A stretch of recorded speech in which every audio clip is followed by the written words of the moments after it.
Yesterday courier private limited domestic international cargo உங்கள் இல்லம் தேடி வந்து கொரியர் புக்கிங் டெலிவரி செய்து தரப்படும். டாக்டர் ஸ்ரீவர்மா ஆயுள் தரும் ஆயுர்வேதா அறுவை சிகிச்சை இல்லா குணம் ஆயுள் கால நிவாரணம். தான் வித்ராயல் முடிஞ்சுதா உங்களுக்கு தெரியும், என்னை விட உங்களுக்கு தெரியும். வித்ராயல் முடிஞ்சுதா அது நோட்டீஸ் போர்டில் ஒட்ட முடியும். இப்போ எந்த மனுவையும் யாரும் ஏற்றுக்கல. அவங்க காலையில் வந்த உடனே மிஸ்டர் சூரியமூர்த்தி ஃபர்ஸ்ட் வந்தார். உள்ளே போன உடனே அவங்க விடலை. அப்புறம் நான் பொறுமையாக அதை திங்க் பண்ணி கேட்டேன். ஆமாம் 12th தான் நாங்கள். அப்புறம் இந்த தேர்தல் அதிகாரி மிஸ்டர் சுப்பிரமணியம் ஐஏஎஸ் பல பதவிகளை வகித்தவர், இப்போ தேர்தல் ஆணையாளராக இங்கே தேர்தல் நடத்துகிறார். அவர் நான் எல்லாத்தையும் முடிச்சுட்டு உங்களுக்கு பொறுமையாக கேட்குறேன்னாரு. ஆகவே அதை போய் ரெண்டு கேண்டிடேட் மேலேயும் அதே மாதிரி இவரும் கொடுத்துட்டார் சூரியமூர்த்தியும். 2 கேண்டிடேட் மேலேயும் இவர்கள் மனுவை நிராகரிக்க வேண்டும். இந்த மனுக்களை ஏற்றுக்கொள்ளக்கூடாது. ஏன்னு கேட்டீங்கன்னா அவர்களோட எனக்கு ஒன்றும் தகராறு இல்லை. அவர் கட்சிக்காரங்க நண்பர்கள், விடுங்க, அதை பற்றி நான் வரல. அந்த விஷயத்துக்கு பழனிசாமிக்கு அதிமுகவினுடைய வேட்பாளர்கள் என்று சொல்வதற்கு அதிகாரம் இல்லை. அதை தான் நான் பாயிண்ட் அவுட் பண்ணியிருக்கேன். சுப்ரீம் கோர்ட் ஈரோடுடைய பை எலெக்ஷனுக்கு 98 ஈரோடு பை எலெக்ஷனுக்கு ஒரு பிரிசைடிங் சேர்மனை போட்டது உங்களுக்கு எல்லாம் நினைவு இருக்கும். தமிழ்மகன் உசேன் அவர் தான் பிரிசைடிங் சேர்மன். அவரை போட்டாங்க. ஏன் போட்டாங்கன்னு கேட்டீங்கன்னா mister O Panneerselvam coordinator, joint coordinator dispute problem இருந்ததால நீங்க 2 பேரும் சைன் பண்ணக்கூடாது, நடுவில் ஒருத்தரை போடுங்க, உங்க பிரிசைடிங் சேர்மனை போட்டுக்கோங்க, அவர் இந்த தேர்தலை நடத்தட்டும், இந்த ரெட்டையிலேயே பயன்படுத்திக்கோங்க. ஆனால் Erode election not beyond that இருக்கு, ஆர்டர்ல இருக்கு சுப்ரீம் கோர்ட். அதுக்கு பின்னாடி இன்ஃபுளுன்ஸ் பண்ணக்கூடாது, இந்த ஆர்டர்ல இருக்கு, நீட்டா இருக்கு. இதை இது மற்றதுக்கு பயன்படுத்தக்கூடாது. ஈரோடோட அது முடிஞ்சு போச்சுன்னு சொல்லி உச்சநீதிமன்றம் தீர்ப்பளித்த பின்னால் நடந்து முடிந்த நாடாளுமன்ற தேர்தலில் ரெட்டையிலையை தூக்கி எலெக்ஷன் கமிஷன் தப்பா கொடுத்துருச்சு. ஐ met that election commissioner, chief election commissioner, and submitted all the evidence. அப்பதான் அவர் ரியலைஸ் பண்றார் தப்பு பண்ணிட்டோன்னு. So later I moved the contempt also through the Delhi High Court, still pending. மறுபடியும் ஒரு contempt petition மூவ் பண்ணி வச்சிருக்கேன், அது வருது. இங்க என்னாச்சு, இங்க ஒரு கேஸ் போட்டது சூரியமூர்த்தி போட்ட பெட்டிஷன்ல அந்த ஸ்டே வெக்கேட் ஆச்சு. அதுல என் பேர் மேலேயே இருக்கும். நீதியரசர் சுப்பிரமணியம் பார்த்துட்டு பூராத்தையும் கேட்டு தேர்தல் ஆணையத்திற்கு அதிகாரம் இல்லை என்று சொன்னது அவர்கள், அதிகாரம் இருக்கிறது பாரா 15 சொன்னது நாங்க. ஆகவே அவங்க டெல்லியில இருந்தெல்லாம் லாயர்லாம் கூட்டு வரவழைச்சு ஆர்கியூ பண்ணாங்க, எல்லாம் பண்ணாங்க. ஃபைனலி அது மேல டிசிஷன் எடுத்து ஸ்டேவை வெக்கேட் பண்ண சொல்லி இதை விசாரிக்கணும்னு சொல்லி உத்தரவு போட்டார் நீதியரசர். அந்த விசாரணை போய் கொண்டிருக்கிறது. நாங்கள் விசாரணையை சந்தித்துக் கொண்டிருக்கிறோம். ஒரு பக்கம் இதை திருப்பியும் பழனிசாமி சொன்ன கேண்டிடேட் கொடுத்தா அதிமுக சொல்லல, பழனிசாமி அதிமுக வேட்பாளர்கள்னு அந்த வார்த்தையை உபயோகப்படுத்தக்கூடாது. இது ஏஏ பிபி ஃபார்ம்ல சைன் பண்றதுக்கு அதிகாரம் பழனிசாமிக்கு இல்லை. சிவில் சூட் என்னைக்கு முடியுதோ அன்னைக்கு தான் அதிகாரம் வரும், அன்னைக்கு தான் யார் இதனுடைய அத்தாரிட்டின்னு தெரியும். That is pending the before court, civil court. அதை அப்பதான் முடியும்னு சொல்லி சுப்ரீம் கோர்ட் சொல்லியிருக்கு. மீறி கொடுத்தா violation of the supreme court. அதை பண்ணாதீங்க, அந்த தப்புன்னு சொல்லி நான் இந்த தேர்தல் ஆணையர் சுப்ரமணியம் சார்கிட்ட எல்லாத்தையும் விவரமா சொல்லிட்டேன். I appeal to our honorable Archana Patnaik IAS, please do the justice. நீங்க அவங்க சொல்லிட்டுலாம் வெயிட் பண்ணாதீங்க. இது இந்திய திருநாட்டில் பெரிய பெரிய ஆளுங்களுடைய மனுவை எல்லாம் ஆர்ஓ என்கின்ற அதிகாரி ரிஜெக்ட் பண்ண சரித்திரங்கள்லாம் உண்டு. நான் பேர் சொல்ல விரும்பல. So I appeal to the Archana Patnaik, please நீங்க நியாயமாகவும் நேர்மையாகவும் நடந்துக்கோங்க. இந்த கேட்கறது, டெல்லியில கேட்கறது, அப்படி தூக்கி போடுறதுனா அது முறையாகவும் நியாயமாகவும் இருக்காது.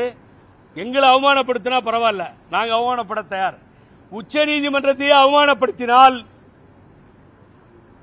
ஐஏஎஸ் படிச்ச உங்களுக்கு அதுக்கு மேல ஐ டோன்ட் வாண்ட் அட்வைஸ். ஆகவே நான் அன்போட கேட்டுக்கிறேன், நியாயமா நடந்துக்கோங்க. இதை ஃபார்வர்ட் பண்ணுங்க.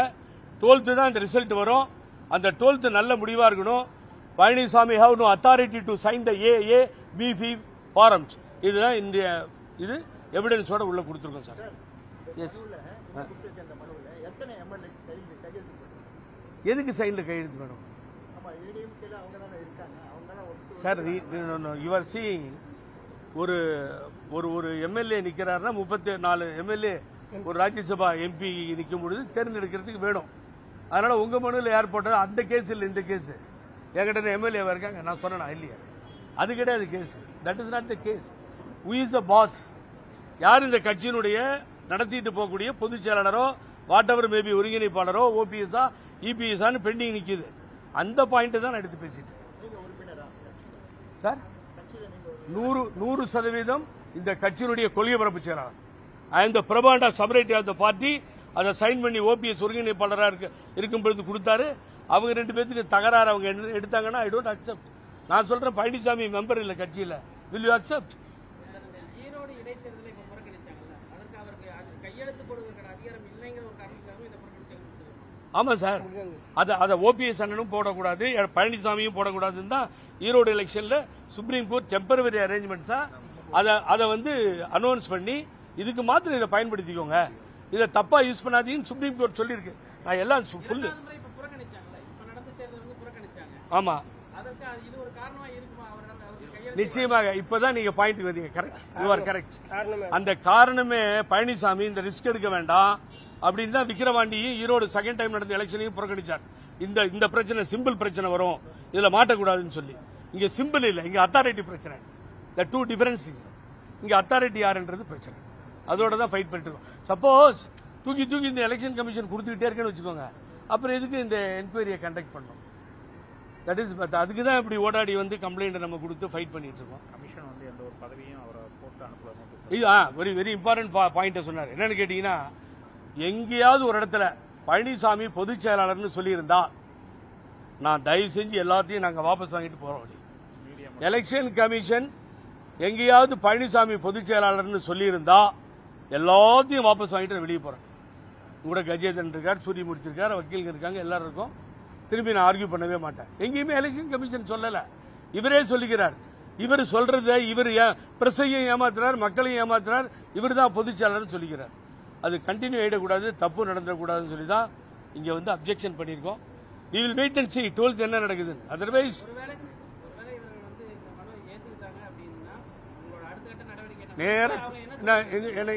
எனக்கு என்னுடைய நண்பர்களாக இருக்கலாம், அந்த செக்ரட்டரியேட்ல பல வருஷமா நான் பார்த்த ஃப்ரெண்ட்ஸா இருக்கலாம். I don't mind. I will move the contempt of before the Supreme Court. Supreme Court let them decide. இதில் அக்யூஸ்ட் யாருன்னு சொல்லி இப்ப கூட போன வாரம் கூட யாரையும் பிடிச்சி ஜெயிலில் போட்டாங்க. தவறு நடந்துச்சுன்னா கண்டெம்ட் தான், கண்டெம்ட் பெட்டிஷனை மூவ் பண்ணுவேன். அது தண்டனை கொடுத்தா கோர்ட்டு அவங்க உள்ள போட்டோம். நமக்கு என்ன இருக்கு? We cannot help. இல்ல என்னை பொறுத்தவரை தேர்தல் அர்ச்சனா பட்நாயக்கு அதுக்கு முன்னாடியே போயிட்டாங்க. நான் ஓப்பனா சொல்றேன், நான் பொய் பேச மாட்டேன், அவசியம் இல்லை. அவங்க வந்து தலைமை சொல்லட்டும் உட்காந்துருக்காங்க. Good officer, why she is doing like that I don't know. But Subramaniam sir தலைமை இந்த தேர்தல் அதிகாரி மிக பொறுமையாக அத்தனையும் கேட்டு பாயிண்ட் அவுட் பண்ணி எல்லாத்தையும் எடுத்துட்டு இன்னைக்கு ஈவினிங்குள்ள டெல்லி போயிடும்.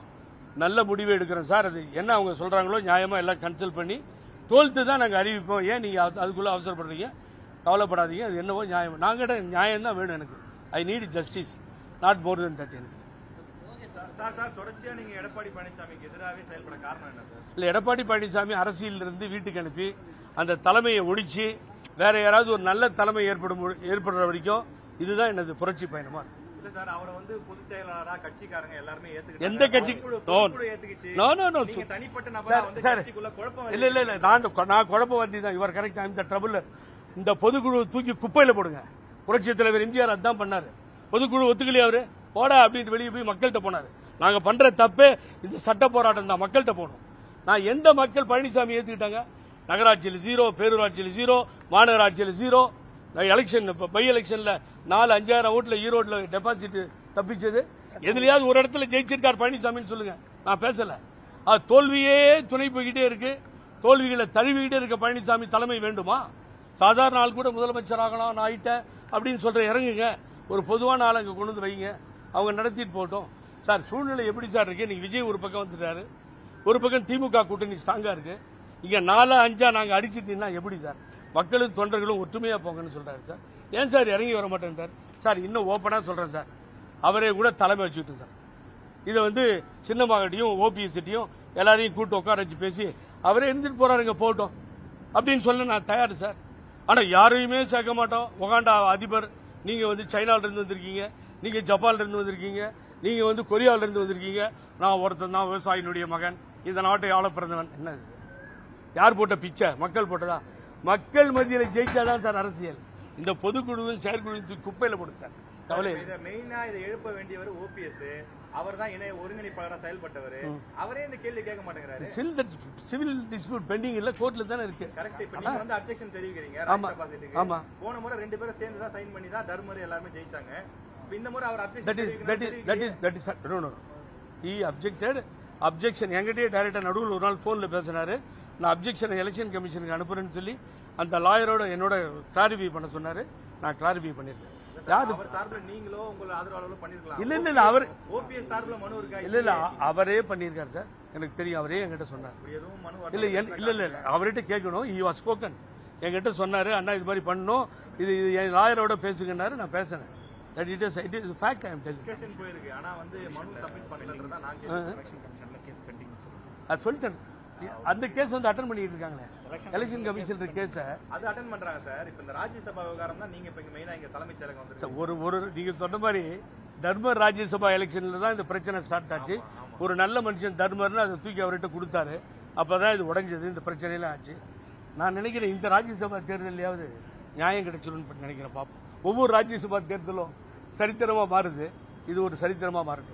சார் இப்ப கடைசியா ஒரு கேள்வி. இந்த ஒருங்கிணைப்புக்கு தடையா இருந்தியா? நீங்க தான் ஒருங்கிணைப்பு குழுன்னு அமைச்சு செயல்பட்டு இப்ப தடையா இருப்பது யார்? காரணம் என்ன? 100% தடையாக இருப்பது மிஸ்டர் பழனிசாமி. ரெண்டாவது, நான் நீங்க கேட்டதால சொல்றேன். ஒருத்தர் என்னோட இருந்தார். அவர் ஜெயில இருந்து, திகார் ஜெயில இருந்து கூட்டு வந்து ரோடா அலைஞ்சோம். நானும் Sampath தண்ணனும்.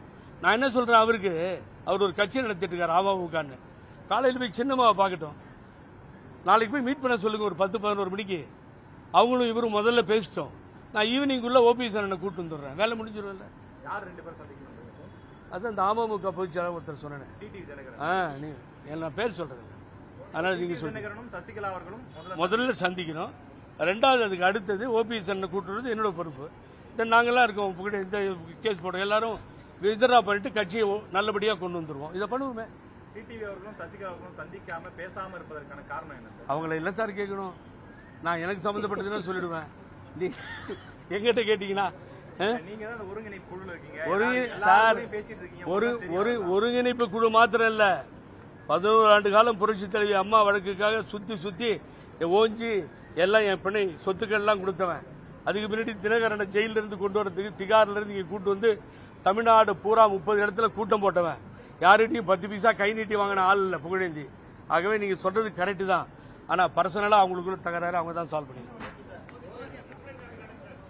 Yesterday courier private limited. Domestic international cargo உங்கள் இல்லம் தேடி வந்து கொரியர் புக்கிங் டெலிவரி செய்து தரப்படும். டாக்டர் ஸ்ரீவர்மா ஆயுள் தரும் ஆயுர்வேதா அறுவை சிகிச்சை இல்லா குணம், ஆயுள் கால நிவாரணம். என்றும் உங்களுடன் மை இந்தியா. முக்கிய செய்திகளை உடனுக்குடன் தெரிந்து கொள்ள சப்ஸ்கிரைப் பண்ணுங்க, பெல் பட்டனை பிரஸ் பண்ணுங்க.